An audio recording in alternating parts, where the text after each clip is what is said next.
Η πρώτη μέρα στο σχολείο. Καιρός για νέα ξεκινήματα, αναζωπήρωση σχέσεων. Φανταστικό! Και φυσικά. Το σκάσε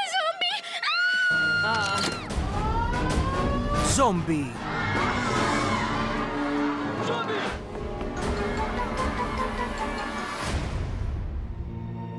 Παρακαλώ. Παρακαλώ. Είσαι ασφαλής για την ώρα. Είμαι ο Ζεντ. Εσένα πώς σε λένε? Άντισον. Χαρήκα πολύ. Ζόμπι! Με συγχωρείς. Οι γονείς μου πάντα μου έλεγαν πως τα ζόμπι είναι αηδιαστικά φρικιά με κενό βλέμμα, αλλά εσύ δεν είσαι αηδιαστικός. Ευχαριστώ. Από τους δημιουργούς του η επόμενη γενιά και η επόμενη γενιά 2. Είσαι υπέρ των μαζορετών ή υπέρ των ζόμπι?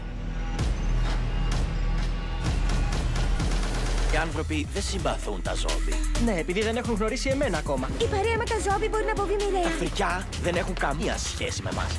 Έλα, Ζεν, έλα. Καλά, παιδί. Σε αυτό το σχολείο Πώς μπορώ να μπω στην ομάδα football? Δεν μπορείτε. Ώρα να αλλάξουν τα πράγματα. χρειάζονται κότσια για να είσαι ο εαυτός σου. Ποιο είναι το ζόμπι? Εγώ είμαι το ζόμπι.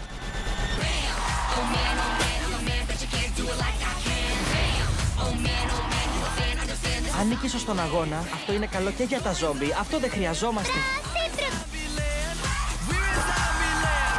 Αυτός είναι ο γιος μου, ναι!